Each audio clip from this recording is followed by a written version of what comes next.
Hello வாங்க எப்படி இருக்கிறீங்க? நல்லா இருக்கிறீங்களா? இன்றைக்கி அஸ்வின் சீக்ரெட் சமையலில் சக்கரை பொங்கல் பண்ண போகிறோங்க. சக்கரை பொங்கல் எப்படி பண்ணலாம் பார்க்கலாமா? டேஸ்டியாக ஒரு கிளாஸு பச்சரிசி, இந்த கிளாஸில் ஒரு கிளாஸ் அரிசி எடுத்துருக்குறேன். அரை கிளாஸு பைத்தம்பருப்பு, ஒரு கிளாஸு பச்சரிசி, அரை கிளாஸு பைத்தம்பருப்பு. இது வந்து 1/2 hour ஊற வச்சுக்கிறேன் கழுவிட்டு நல்லா. இப்போ நம்ம இதில் குக்கரில் போட்டு இதை வேக வச்சுக்குவோம். எப்படி பாருங்கள், இதில் போட்டுருங்க. குக்கரில் நல்லா ஊற வச்சுக்கணும் ஒரு 1/2 hour. அப்போ தான் நல்லா ஊறி வந்தால் தான் பருப்பும் அரிசியும் நல்லா குழன்னு வேகும். சக்கரை பொங்கல் அவ்வளோ டேஸ்டியாக இருக்கும். இல்லைன்னா அப்படியே போட்டு செஞ்சோம்னா அது நல்லா குழஞ்சி வராது. நல்லா ஊற வச்சு நீங்கள் செய்யும்போது சக்கரை பொங்கல் ரொம்ப டேஸ்டியாக இருக்கும். சக்கரை பொங்கல் எல்லாருக்கும் பிடிக்கும் இல்லைங்களா? பாருங்கள், இது சிம்பிளாக சாப்பிட்டா 3 கிளாஸ் தண்ணி ஊற்றிக்கோங்க. ஏன்னா அரை கப்பு பைத்தம்பருப்பு இருக்குது, 1 கிளாஸ் அரிசி இருக்குது. அதனால் 3 கிளாஸ் தண்ணி ஊற்றிக்கோங்க. அப்போ நல்லா குழஞ்சி வெந்து வரும். 3 கிளாஸ் கரெக்டாக. இந்த கிளாஸில் நம்ம எதில் அளக்குறோமோ அதை 3 கிளாஸாக ஊற்றிக்கோங்க தண்ணி. இப்போ இதை நம்ம நல்லா வேக வச்சுக்கலாம். நல்லா குக்கர் மூடி போட்டு 4 விசில் வைங்க. நல்லா வெந்து குழஞ்சி வரணும். நல்லா 4 விசில் வச்சு இறக்குங்க. நல்லா வெந்துடும்.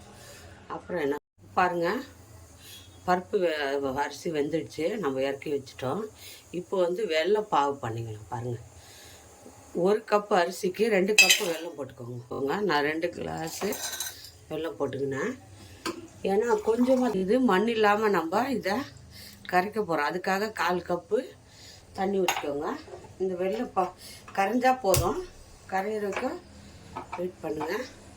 ரொம்ப ஈஸியாக பண்ணலாம். இது வெல்லம் ஸ்வீட் உங்களுக்கு கம்மியாகனா கம்மியாக போட்டுக்கோங்க. நான் நல்லாயிருக்கும் ஸ்வீட்டு. 2 கிளாஸ் போட்டால் வெல்லம் 2 கிளாஸ் போட்டால் அரிசி 1 கிளாஸ் போட்டுக்கிறோம். 1.5 கிளாஸ் பருப்பு போட்டுக்கிறோம். அதனால் 2 கிளாஸு வெல்லம் போட்டுங்கன்னா ஸ்வீட் கரெக்டாக இருக்கும். உங்களுக்கு ஸ்வீட் கம்மின்னா இன்னும் கொஞ்சம் கம்மி பண்ணிக்கோங்க. அவ்வளோதாங்க. இது சக்கரை கரைஞ்சி வரட்டும். பாருங்கள், நல்லா சாப்பிட்டா. நான் ரேஷன் அரிசி தாங்க இது யூஸ் பண்ணிக்கிறேன், பச்சரிசி. நல்லா சாப்பிட்டா டேஸ்டியாக இருக்கும். எந்த அரிசி இருந்தாலும் பரவாயில்ல, பச்சரிசி யூஸ் பண்ணுங்கள். பிறகு கொஞ்சம் நெய் ஊற்றிக்கோங்க. கொஞ்சம் நெய் ஊற்றி நல்லா நெய்யை ஊற்றி அரிசியை நல்லா மிக்ஸ் பண்ணுங்கள். நெய் ஊற்றி நல்லா மிக்ஸ் பண்ணால் பொங்கல் கெட்டியாகாது. நல்லா சாஃப்டாக இருக்கும் சாப்பிடுச்சு. எப்படி இருக்குது பாருங்கள். பருப்பும் அரிசியும் நல்லா வெந்துடுச்சு. மண்ணாக சக்கரை பாவு ஆயிடுச்சு. நம்ம வடிகட்டிக்கலாம். மண்ணாக இருக்கும், அதுக்காக வடிகட்டி சக்கரை பாவு ஆயிடுச்சு. இப்போ இதில் வடிகட்டிக்கலாம். கொஞ்சமாக தண்ணி ஊற்றி பாவு பண்ணுங்க, ஜாஸ்தி தண்ணி ஊற்றாதுங்க. இப்போ இதை ஸ்டவ் பற்ற வச்சுக்கோங்க. ஸ்டவ் சிம்மில் வச்சுட்டு நல்லா மிக்ஸ் பண்ணுங்கள். இப்போ சிம்மில் வச்சுருங்க. இப்போது வெல்லமும் பருப்பு அரிசி எல்லாம் நல்லா மிக்ஸ் பண்ணுங்க. பாருங்கள், வெல்லமும் நல்லா மிக்ஸ் பண்ணியாச்சு. இப்படி இருக்கணும் பாருங்கள். ரொம்ப கெட்டி இருக்கக்கூடாது, ரொம்ப குழகுழன்னு இருக்கும். மீடியமாக இப்படி இருக்கணும். இதை வச்சுட்டு இப்போ நம்ம நெய்யில் 2 ஸ்பூன் நெய் ஊற்றிக்கோங்க. நெய் சூடாச்சு. நான் 2 பீஸ் தேங்காய், முந்திரி, திராட்சை எடுத்து வச்சுக்கிறேன். இப்போது தேங்காய் போட்டுக்கலாம் நெய்யில். இப்போது முந்திரி போட்டுக்கலாம். இது கூட திராட்சை வச்சுக்கிறேன், அதையும் போட்டுக்கோங்க. நல்லா ரெடி ஆகிடுச்சு. பொங்கல் வறுத்துங்க.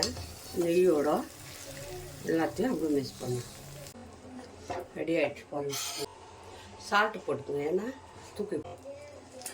அவ்வளோதாங்க. குக்கரில் ஸ்வீட் பொங்கல் பண்ணிட்டு பாருங்கள். எவ்வளோ சீக்கிரம் குயிக்காக பண்ணிடலாம். யார் யாருக்கு பிடிக்கும் பாருங்கள். ரெடி ஆயிடுச்சு ஸ்வீட் பொங்கல். சூப்பராக டேஸ்டியாக பாருங்கள். எவ்வளோ நல்லா வந்திருக்கு. எப்படி வந்துச்சு பார்க்கலாமா? டேஸ்ட்டு பாருங்கள். எவ்வளோ டேஸ்டியாக இருக்குது. யார் யாருக்கு இந்த பொங்கல் பிடிக்குமா, ஸ்வீட் பொங்கல், அஸ்வினி சீக்ரெட்டை லைக் பண்ணுங்கள், ஷேர் பண்ணுங்கள், கமெண்ட் பண்ணுங்கள், மறக்காத சர்ப்ரைஸ் பண்ணுங்கள். இன்னொரு வீட்டில் பார்ப்போம்.